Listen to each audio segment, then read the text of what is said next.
100కు పైగా దీర్ఘకాలిక సమస్యలకు ఎటువంటి ఆపరేషన్ దుష్ప్రభావాలు లేకుండా హోమియోపతి చికిత్స.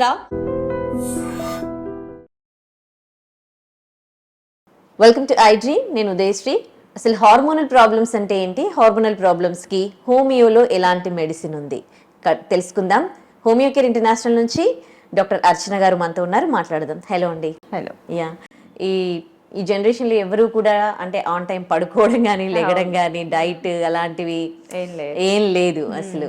సో హార్మోనల్ ప్రాబ్లం అనేది చాలా చాలా కామన్ అయిపోయింది. సో ఇది ఎఫెక్ట్ ఎట్లా ఉంటుంది మనుషుల ఫేస్ పైన, బాడీ పైన? యా, మీరు అన్నట్టుగా హార్మోనల్ ఇంబ్యాలెన్సెస్ ఒక డికేడ్ బ్యాక్ తీసుకుంటే అసలు ఎక్కడో కానీ వినిపించేది కాదు. ఇప్పుడు ప్రతి చిన్న అంటే once menarche first menses start అయినప్పటి నుంచి ప్రతి వాళ్ళలో ఈ హార్మోనల్ ఇష్యూస్ రావటం, దానివల్ల ఈ మధ్య కాలంలో పీసీఓడి కేసెస్ ఎక్కువ అవ్వటం, ఈ నీటి బుడగలు, అండాశయాలు నీటి బుడగలు ఎక్కువ అవ్వడం టీనేజర్స్లో ఎస్పెషల్లీ మనం చూస్తూ ఉన్నాం. బట్ హార్మోనల్ ఇంబ్యాలెన్సెస్ అంటే చాలా మంది అనుకునేది ఏంటంటే ఓన్లీ ఫీమేల్స్లోనే ఉంటుంది అని. బట్ మేల్స్లో కూడా ఉంటుంది. But when compare to the females వాళ్ళలో కొంత పర్సంటేజ్ అనేది తక్కువగానే ఉంటుంది. అయితే హార్మోనల్ ఇంబ్యాలెన్సెస్ వచ్చిన తర్వాత ఎలాంటి ఇష్యూస్ ఉంటాయంటే ఫస్ట్ మనకి స్కిన్ డ్రై అవ్వటము, పీరియడ్స్ అమ్మాయిలు ఒకవేళ మెన్సెస్ స్టార్ట్ అయిపోయింది, ఆల్రెడీ ఫస్ట్ మెన్సెస్ వచ్చాయి అంటే వాళ్ళకి కొంచెం ఇర్రెగ్యులర్ పీరియడ్స్ రావటం. అంటే ఎదర్ ఇట్ మైట్ బి 2 monthsకి ఒకసారి, 3 monthsకి ఒకసారి. కొంతమందికి ఎలా ఉంటుందంటే ఓన్లీ హార్మోనల్ పిల్ వేస్తేనే పీరియడ్ వస్తూ ఉంటుంది, లేకపోతే రానే రాదు. హార్మోనల్ ఇండ్యూస్డ్ థెరపీస్ పీరియడ్స్ అని చెప్తూ ఉంటాం. అలా ఉన్న వాళ్ళలో వెయిట్ గెయిన్ అంటే బరువు పెరిగే అవకాశాలు ఎక్కువగా ఉంటాయి. అండ్ స్కిన్ డ్రై అవ్వటము, డల్ అవ్వటము, స్కిన్ నల్లగా అవ్వటం. ఇప్పుడు మీరు అన్నారు చూసారే హైపోపిగ్మెంటెడ్ ప్యాచెస్ రావటము, ఎస్పెషల్లీ మనకి మౌత్ చుట్టూతా కానీ, ఆర్మ్పిట్స్ లో, ప్యూబిక్ ఏరియాలో, తర్వాత మనకి మెడ చుట్టూతా ఎకాంథోసిస్ నైగ్రికన్స్ అంటాం ఎక్కువగా రావటము, పింపుల్స్ ఎక్కువగా రావటం, అన్వాంటెడ్ హెయిర్ ఉండటము, చిన్న పనికి కూడా అలసట అంటే ఫెటిగ్నెస్ ఎక్కువగా ఉండటము, తర్వాత హెడ్ఏక్ ఎక్కువగా ఉండటం, హెయిర్ ఫాల్ అనేది బాగా విపరీతంగా చూస్తూ ఉంటాం ఈ హార్మోనల్ ఇంబ్యాలెన్సెస్ ఉన్న కండిషన్స్ లో. నిద్ర సరిగా అనేది రాదు. At the same time anxiety, ప్రతి చిన్నదానికి కోపము, చిరాకు, అప్పుడే కోప్పడతారు, అప్పుడే నార్మల్ అయిపోతుంటారు. వీపింగ్ టెండెన్సీ ఎక్కువగా ఉంటుంది. వాళ్ళు అంటే ఒక రూమ్లో కూర్చొని ఏడవటం, డిప్రెషన్లోకి వెళ్ళటం. If it is hormonal imbalances is not treated properly, definitely they might go in to the depression also. ఎందుకంటే ఈ హెచ్ఆర్టీ ట్రీట్మెంట్స్ ఎక్కువగా తీసుకున్న కండిషన్స్లో కూడా మనం చూస్తూ ఉంటాం. అయ్యో నాకు ఇంకా పీరియడ్స్ రావట్లేదని ఒక కైండ్ ఆఫ్ పానిసిటీకి వెళ్ళటం, దానివల్ల కూడా డిప్రెషన్ స్టార్ట్ అవుతూ ఉంటుంది. దీంతో పాటుగా మనకి థైరాయిడ్ లాంటి కండిషన్స్, ఎందుకంటే ఎక్కువ ఆలోచన ఉంటుంది, stress factors will be there, definite గా థైరాయిడ్ ఎఫెక్ట్ అవుతుంది. ఇన్ఫర్టిలిటీ ఛాన్సెస్, సంతానలేమి సమస్యలు.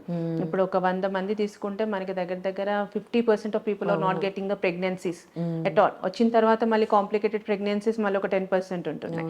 సో ఇన్ఫర్టిలిటీ కూడా one of the main reason hormonal imbalances లో అది రావడానికి ఒకటి. At the same time constipation ఉండటము, తర్వాత ఎక్కువగా మనకి దేని మీద ఇంట్రెస్ట్ లేకపోవటం, ఈవెన్ మనం సెక్షువల్గా కూడా యాక్టివ్గా లేకపోవటము, ఇవన్నీ కూడా లాస్ ఆఫ్ లిబిడో అంటాం. ఇవన్నీ ఫీమేల్స్లో జరుగుతుంది, ఈవెన్ మేల్స్లో కూడా జరుగుతూ ఉంటుంది. మేల్స్లో తీసుకుంటే ED issues, erection dysfunctions, premature ejaculations రావటం, స్పర్మ్ మొటిలిటీ తగ్గిపోవటము, లేకపోతే మార్ఫాలజీ కరెక్ట్గా లేకపోవటం, ఇవన్నీ కూడా మనము హార్మోనల్ ఇంబ్యాలెన్సెస్ కింద తీసుకున్న కండిషన్స్. సో ఈ సిమ్టమ్స్లో ఏ మాత్రం సిమ్టమ్స్ కనిపించినా కూడా ఇమీడియట్ గా డాక్టర్ ని కన్సల్ట్ అవ్వండి. సెల్ఫ్ గా పీరియడ్స్ వస్తారు. ఇప్పుడు చాలా మంది ఏమనుకుంటారంటే ఫస్ట్ మెన్సెస్ మనకి అరౌండ్ 12, 13, 14 years మధ్యలో వస్తూ ఉంటాయి. సో ఒక 1 year వరకు కొంచెం ఇర్రెగ్యులర్ పీరియడ్స్ ఉండడం అది కామన్. అప్పుడేం టెస్ట్లు చేయించుకోవాల్సిన అవసరం ఏమీ ఉండదు. బట్ ఇఫ్ ఇట్ ఈస్ ఒకసారి రెగ్యులరైజేషన్ స్టార్ట్ అయిన తర్వాత మళ్ళీ ఇర్రెగ్యులర్ అవుతుంది. ఇర్రెగ్యులర్ అంటే ఏంటి, నెలలో 15 days అంటే 1 monthలో మనకి 15 daysకి ఒకసారి పీరియడ్ వచ్చిన irregularly. If it is crossing more than 35-40 daysకి ఒకసారి వచ్చిన irregularly. At the same time మనకి మెన్సెస్కి మధ్యలో చిన్న స్పాటింగ్ లాగా కనపడిన irregularly. And once in 6 months, 7 monthsకి వచ్చినా కూడా ఇర్రెగ్యులరీ. సో ఈ ఇర్రెగ్యులారిటీ ఉందా లేదా అనేది కంపల్సరీగా చూసుకోవాలి. ఇర్రెగ్యులర్ గా కొంతమందికి ఏంటి మైల్డ్ పీసీఓడి కండిషన్స్ ఉంటాయి. సో దానిలో ఏంటి పీరియడ్స్ రెగ్యులర్ గానే ఉంటాయి, కానీ యాక్నీ వచ్చేస్తుంటది, స్కిన్ నల్లగా అవుతుంది, డ్రైనెస్ ఎక్కువగా ఉంటుంది, కాన్స్టిపేషన్ ఉంటుంది, exhaustion, mood swings, unwanted hair కూడా వస్తుంది. ఇవి ఉన్నా కూడా ఖచ్చితంగా డాక్టర్ ని కన్సల్ట్ అవ్వాల్సిందే. చాలా మంది ఇప్పుడు అదర్ సిస్టమ్స్ లో ఏం చెప్తారు, ఏం కాదు మ్యారేజ్ అయిన తర్వాత చూసుకుందాం, పీసీఓడి లాంటి కండిషన్స్ లో రానివ్వండి, లేకపోతే హార్మోనల్ పిల్స్ ఇచ్చేస్తారు 5 daysకి, విత్డ్రాల్ బ్లీడింగ్ వచ్చేస్తుంది, మళ్ళీ same thing as it is గా ఉంటుంది. అలా కాదు. If it is mild condition definite గా మెడిసిన్ అవసరం ఉండదు. కొంచెం డైటరీ ఫ్యాక్టర్స్ మెయింటైన్ చేసుకుంటూ బాడీ వెయిట్ అనేది మెయింటైన్ చేస్తూ ఎక్సర్సైజ్ చేసుకుంటే రెగ్యులరైజేషన్ అయిపోతాయి. But whereas if it is in the mild నుంచి మోడరేట్కి వచ్చేసింది ఆల్రెడీ, వన్స్ ఇన్ 45 days 2 monthsకి పీరియడ్స్ వస్తున్నాయంటే మాత్రం ఖచ్చితంగా డాక్టర్ని కన్సల్ట్ అయ్యి ఇఫ్ ఎనీ ఇన్వెస్టిగేషన్స్ అవసరం ఉంది అంటే మాత్రం దానికి తగ్గట్టుగానే వెళ్తూ ప్రొసీడ్ అయితేనే బెటర్. ఇలాంటి హార్మోనల్ ప్రాబ్లమ్స్కి హోమియోలో మెడిసిన్ ఎట్లా పనిచేస్తుందండి? చక్కని మెడిసిన్స్ ఉన్నాయి. చాలా మంది తెలియదు ఏంటంటే, అంటే హార్మోనల్ పిల్స్ వేసుకుంటేనే పీరియడ్స్ వస్తాయి, లేకపోతే హార్మోనల్ పిల్స్ లేకపోతే అసలు ట్రీట్మెంటే లేదని తెలుసుకున్న అంటే అని అపోహలో ఉన్న వాళ్ళు కూడా ఇంకా చాలా మందే ఉన్నారు. అంటే హోమియోలో వీటికి ట్రీట్మెంట్స్ ఉన్నాయని కూడా తెలియని వాళ్ళు చాలా మంది ఉన్నారు. ఈవెన్ పీసీఓడికి కానీ థైరాయిడ్కి కానీ we have a permanent treatments.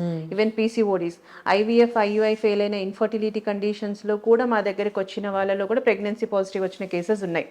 So infertility సంతానలేమి సమస్యలకి కానీ, నీటి బుడగలు అండాశయాలు నీటి బుడగలకి కానీ, థైరాయిడ్ లాంటి కండిషన్స్, ఫైబ్రాయిడ్ లాంటి కండిషన్స్, ఏమైనా కాంప్లెక్స్ సిస్ట్ లేకపోతే చాక్లెట్ సిస్ట్, ఇలా డిఫరెంట్ కైండ్స్ ఆఫ్ సిస్ట్లు ఉంటాయి.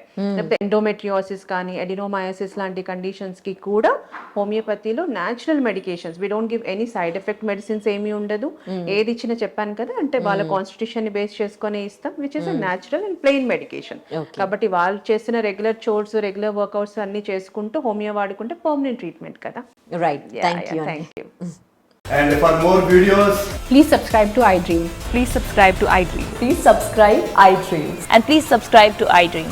For more videos, subscribe to iDream. please like, share and subscribe to the channel. Congratulations, iDream. Subscribe to iDream. Subscribe to iDream. So subscribe to iDream Media. iDream ki iDream team andarki huge congratulations. Please subscribe iDream Media. Please subscribe to iDream. Subscribe iDream. Please subscribe to iDream. iDream అంటే నా కళల channel subscribe చేసుకున్న నోరు తిరుగుతలేదు, మీరైతే గంట గుర్తు కొట్టండి. For more such videos, please subscribe to iDream. Subscribe to iDream. Please subscribe to iDream. Please subscribe iDream Media. Please do subscribe to iDream. Please subscribe to iDream Media. For best entertainment and information, please subscribe iDream. And don't forget to subscribe to iDream.